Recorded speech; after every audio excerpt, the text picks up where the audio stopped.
বিসমিল্লাহির রহমানির রহিম। রব্বি ইশরাহ লি সাদরি ওয়া ইয়াসসির লি আমরি ওয়াহলুল উকদাতাম মিন লিসানি ইয়াফকাহু কওলি। খুব ছোটখাটো আকারে, অনেক ছোট ছোট সংক্ষিপ্ত আকারে, খুব ছোট ছোট আকারে কিছু সাধারণ জ্ঞান, কিছু বিশ্বের কিছু প্রকৃতির, আমাদের পৃথিবীর প্রকৃতির কিছু সাধারণ জ্ঞান সম্পর্কে আলোচনা করব খুব ছোট ছোট আকারে। যে সাধারণ জ্ঞানগুলো খুবই আমাদের অনেকেরই জানা নেই, যারা পড়াশোনায় পেপার, পত্রিকা, ম্যাগাজিন, সাহিত্য পরিষদ, আসর, স্কুল, কলেজ, ভার্সিটিতে যাদের সাথে সম্পর্ক নেই, এইসব পরিবেশে থেকে যারা বঞ্চিত, তাদের উদ্দেশ্যে এটা খুবই উপকার হবে। যারা কর্মজীবনে শিক্ষা প্রতিষ্ঠানে যেতে পারেনি, যাদের শিক্ষা প্রতিষ্ঠান এবং সাহিত্য পরিষদ, জ্ঞানের আসর, জ্ঞানের জগৎ, জ্ঞানের আসর থেকে যারা বঞ্চিত, তিনাদের জন্য কিছু আনকমন, কিছু সাধারণ জ্ঞান আমি বর্ণনা করতেছি। সৌরজগতের যে গ্রহ আছে, তার ভিতর অন্যতম একটি গ্রহ হচ্ছে শনি গ্রহ। অন্যতম একটি গ্রহর নাম হলো শনি গ্রহ। এই গ্রহের ফিজিক্সের গবেষণায়, ফিজিক্স সায়েন্সের গবেষণায় বড় বড় ফিজিক্স সায়েন্টিস্টরা যেটা পেয়েছেন, সেটা হলো এই গ্রহে প্রচুর পরিমাণে কার্বন পদার্থ পাওয়া যায়, প্রচুর পরিমাণে কার্বন পদার্থ আছে। এখন এই শনি গ্রহে, সৌরজগতের শনি গ্রহে প্রচুর পরিমাণে কার্বন পদার্থ থাকায়,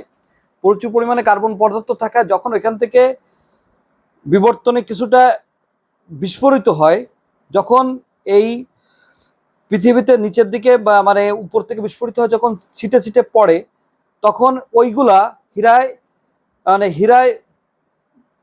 হীরার যে পদার্থ, হীরার যে মূল্যবান যে হীরা তৈরি হয়ে যায়। আবার সূর্যের তাপে ওই হীরাগুলো আবার অ্যাবলিশ হয়ে যায়। তা সৃষ্টি জগতের এটাই সব থেকে আশ্চর্য একটা বিষয় যে শনি গ্রহে প্রচন্ড কার্বন পদার্থ আছে। এই কার্বন পদার্থ বিস্ফোরণের মাধ্যমে যখন ছিটে ছিটে নিচে, যখন বিভিন্ন ছড়ে ছিটে যায়, তখন হীরা পদার্থ হয়ে যায়, যেটা আমরা এই যে সোনার থেকেও দামি, যেটা হোয়াইট গোল্ড, শাহিনুর, এইগুলো থেকে বড় বড় যে মণিমুক্তা, এর থেকেও দামি হচ্ছে হীরা। তাই শনি গ্রহে আমরা কার্বন পদার্থের কারণে ওইখান থেকে আবার এই হীরা সৃষ্টি হয়। আবার হীরা এই সূর্যের তাপে আবার এই হীরাগুলো আবার গলে যায়। তা শনি গ্রহের কার্বন পদার্থর বৈশিষ্ট্য রয়েছে। এটা একটা আনকমন একটা তথ্য, সাধারণ জ্ঞান। দ্বিতীয় নম্বর, পৃথিবীতে একটা গাছের একটা গাছে, একটি গাছ না, অনেকগুলো গাছ আছে যে গাছগুলো প্রাণী ভক্ষণ করে, প্রাণী খেয়ে থাকে। তা আমাদের কাছে অবাক লাগতে পারে যে গাছ কিভাবে প্রাণী খায়। ওই গাছের পাতায়, ওই গাছের শরীরে যখন কোনো পোকা, মাকড়, মশা, মাছি অথবা ছোট কোনো টিকটিকি, ছোট কোনো প্রাণী যখন ওই গাছের পরে পড়ে, তখন আস্তে করে ওই গাছটা ওই প্রাণীকে ধরে রক্ত, ব্লাড চুষে খেয়ে ফেলে দেয়, প্রাণীকেই ধরে খেয়ে ফেলে দেয়। এটা ওই গাছের খাবার। এই গাছ অনেকগুলো আছে, এই গাছের অনেক নাম আছে। আপনারা গুগলে সার্চ দিলে গাছের পরিচয় পাবেন। এটা পৃথিবীর অনেক অ্যামাজন জঙ্গলে, অনেক বড় বড় জঙ্গলে পাওয়া যায়। এই গাছের বৈশিষ্ট্য হচ্ছে প্রাণী খায়। ওই যে কোনো ছোটখাটো প্রাণী গাছের পরে পড়লেই সে গাছ প্রাণীটিকে খেয়ে ফেলে। COBRALLI, কবার লিলি, এই গাছের অন্যতম একটি নাম হলো কবার লিলি। গুগলে সার্চ দিলে গাছের বৈশিষ্ট্য পাবেন। এই ধরনের অনেক বৈজ্ঞানিক নাম আছে। এই কবার লিলি গাছটি এই আপনার এই প্রাণী খেয়ে থাকে। এই গাছের একটা তথ্য, একটা আনকমন তথ্য দেওয়ার চেষ্টা করলাম। সমুদ্রে এবার আসি। সমুদ্রে যেটা আমাদের সি হর্স একটা প্রাণী আছে। হর্স মানে ঘোড়া, সি মানে সমুদ্র। তা ঘোড়ার যেমন মাথা, পিঠ, দুই পা, সেম ঘোড়ার মতন একটা প্রাণী, খুব ছোট প্রকৃতির, এটা বড় না, অনেক ছোট ছোট প্রকৃতির। দেখা যাচ্ছে কি যে 6 ইঞ্চি বা 5 ইঞ্চি বা 1 ফুটও হতে পারে, 12 ইঞ্চি হতে পারে, বিভিন্ন সাইজের আছে। একদম ঘোড়ার মতন প্রাণী, কোনো কাল্পনিক তথ্য না, কাল্পনিক কোনো গল্প না, কাল্পনিক কোনো কথা না। এটা সমুদ্র বিজ্ঞানে মৎস্য গবেষণা পাওয়া গেছে এবং এটা ধরাও হয়েছে, জিওগ্রাফিতেও দেখানো হয়েছে। আপনারা গুগলে সার্চ দিলে পাবেন। দ্য সি হর্স একটা প্রাণী, এটা মাছ, মাছও বলা যায় না। এই প্রাণীটা সমুদ্রের ভিতর চলাচল করে, একদম অবিকল ঘোড়ার মতন সেই প্রাণীটা, কিন্তু পানিতে চলে, এই জন্য নাম আছে সি হর্স। এর পরবর্তীতে আমরা আরেকটা মাছ আছে সমুদ্রে, সেটি হলো কি ইল মাছ বলা হয়। ইল মাছ বলা হয়। ইল মাছের বৈশিষ্ট্য হচ্ছে এই মাছে শরীরে প্রচুর আলো আছে, এবং অন্য মাছ যখন এই মাছের সাথে টাচ হয় তখন এই বিদ্যুতে শর্ট খায়। তা আশ্চর্যের ব্যাপার হলো ইল মাছের বৈশিষ্ট্য বিদ্যুৎ, প্রচুর বিদ্যুৎ এই মাছে। এই মাছ খাওয়া যায় না, এই মাছে প্রচন্ড আলো, লাইটের মতন আলো আলো দেয়, এবং এই মাছের সাথে অন্য মাছের টাচ হলেই সে বিদ্যুৎ মানে শর্ট, আমরা যেমন বিদ্যুতে শর্ট খেলে লাফিয়ে পড়ি, ঠিক অন্য মাছের শর্ট খেলে লাফিয়ে পড়ে। এই মাছ অনেকে জানে না, এই মাছ 1 নম্বর বৈশিষ্ট্য, এই মাছ খাওয়া যায় না। 2 নম্বর বৈশিষ্ট্য, এই মাছের গায়ে প্রচুর আলো। 3 নম্বর বৈশিষ্ট্য, এই মাছ বিদ্যুৎ, এই মাছের শরীরে অনেক বিদ্যুৎ আছে। বিজ্ঞানীরা এই মাছ নিয়ে অনেক কাজ করছে। একটা তথ্য দেওয়ার চেষ্টা করলাম। পরবর্তীতে আমরা আর একটু তথ্য দেওয়ার চেষ্টা করব। আমাদের হোমিও চিকিৎসা বিজ্ঞানে সারা ওয়ার্ল্ডে অন্যতম জার্মানের যেটা হোমিও চিকিৎসা চলে, আমাদের দেশে হোমিও চিকিৎসা আছে। আমাদের দেশে হোমিও চিকিৎসার ওষুধ 3 প্রকার, একটা হচ্ছে ইন্ডিয়ান ওষুধ, একটা বাংলাদেশি ওষুধ, আর একটা হচ্ছে আপনার জার্মানি ওষুধ। তা অরিজিনাল জার্মানির যে ওষুধ, এখানে কিছু কিছু ওষুধ এমন জিনিস দিয়ে তৈরি যেটা আমরা শুনলে অবিশ্বাস্য, বিশ্বাস করতে পারি না। যেমন নাকের পলিপাসের উপর একটা ওষুধ তৈরি হয়, যে ওষুধটা তৈরি হয় সোনা দিয়ে। যখন সোনার দাম যখন বাড়ে, এই ওষুধের দামও বেড়ে যায়। আপনি দেখা যায় নাকের পলিপাসের জন্য ভালো ডাক্তারের কাছে গেলেন, হোমিও ডাক্তার, দেখা যাচ্ছে কি যে হঠাৎ করে যে দাম রাখছে কিছুদিন পর আবার বেশি দাম রাখছে। আন্তর্জাতিক মানে সোনার দাম যখন বেড়ে যায়, ওষুধের দামও বেড়ে যায়। তো এটা হচ্ছে যারা অতিরিক্ত মানে উন্নত শিক্ষিত, উন্নত গবেষক, হোমিওতে অনেক জ্ঞান আছে, তিনরা জানে যে ওষুধটা কি দিয়ে বানায়। এটা হচ্ছে অরামেট, ওষুধের নাম হচ্ছে অরামেট। এই ওষুধটা সোনা দিয়ে তৈরি হয়। আরেকটা ওষুধ আছে যে ওষুধটা শরীরের বাতের ব্যথা, মানে শরীরের বিভিন্ন জায়গায় যে ব্যথা হয়, ব্যথা দমনের জন্য একটি ওষুধ তৈরি হয়েছে। এই ওষুধটা তৈরি হয়েছে, এটা বললে মানে আসলে 99 মানে কেউ বিশ্বাস করার মতন না। এটা আপনারা গুগলে সার্চ দেবেন। আমি আপনাদেরকে রিকোয়েস্ট করবো, আগে আপনারা গুগলে সার্চ দেবেন, গুগলে সার্চ দিয়ে সত্য মিথ্যাটা দেখবেন। যে এটা বলার উদ্দেশ্য হচ্ছে কি, আমরা অনেকেই অনেক কিছু জানি না। ল্যাকক্যানাইন, ল্যাক্কানাইনাম আর কি, ল্যাক্কানাইনাম। ইংলিশ উচ্চারণটা হচ্ছে LAC, ল্যাক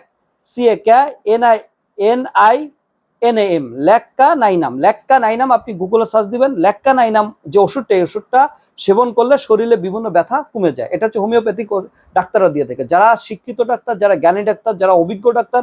হোমিওপ্যাথিক কলেজের যারা প্রভাষক আছে, হোমিওপ্যাথিক কলেজের বড় বড় যারা ডক্টরেট ডিগ্রি আছে, তিনরা জানেন এই ওষুধটা কি দিয়ে তৈরি হয়। আমি অনেক কষ্টে এই ওষুধের কি দিয়ে সৃষ্টি হয় আমি বললাম, কুকুরের দুধ।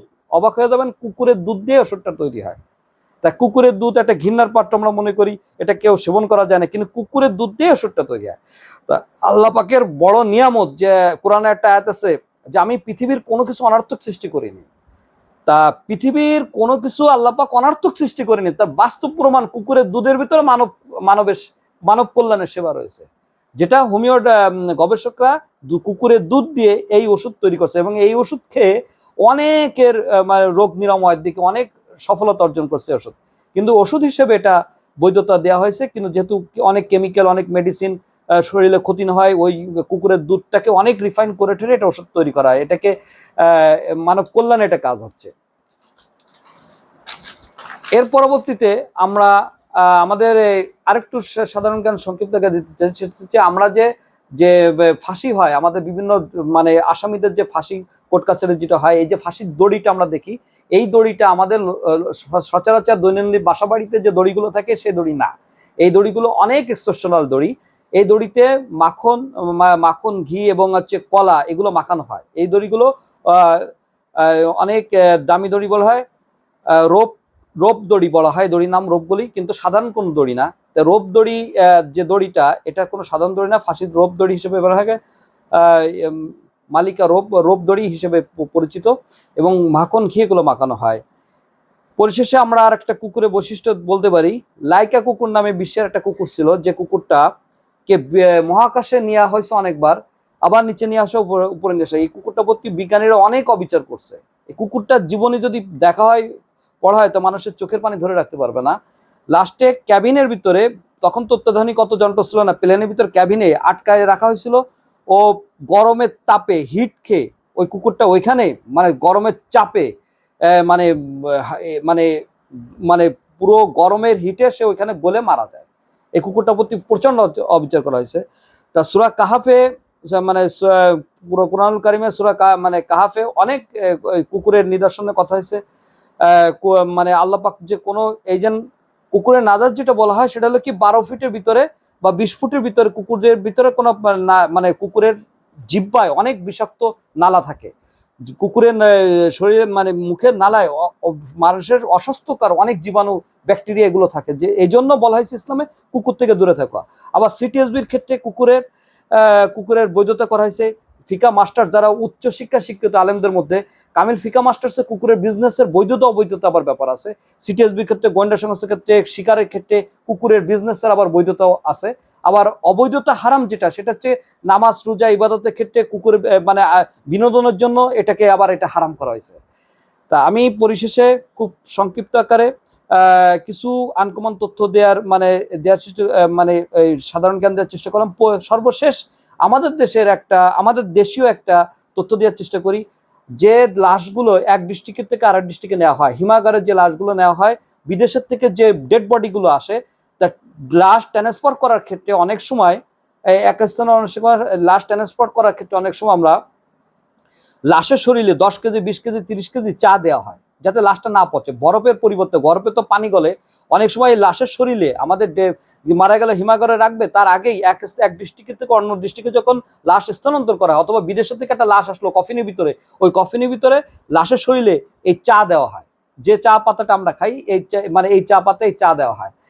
যারা অসৎ ব্যবসায়ী আছে, যারা খারাপ লোক আছে, দুষ্ট লোক আছে, যাদের মানে খুব চরিত্রবান খারাপ, যারা মানে খুব খারাপ মানুষ, এরা করে কি, ওই লাশের শরীরের থেকে ওই চা গুলো নিয়ে আবার লোকালে বাজারে বিক্রি করা হয়। তো এরা যখন ধরা খায়, এদের জেল হয়, জরিমানা হয়, এদের শাস্তি হয়। তা আমরা অনেকে জানি না, লোকালে অনেক চা গুলো আমরা অনেক সময় ঢালাওভাবে জাস্টিফাই করি কেনাকাটার ক্ষেত্রে।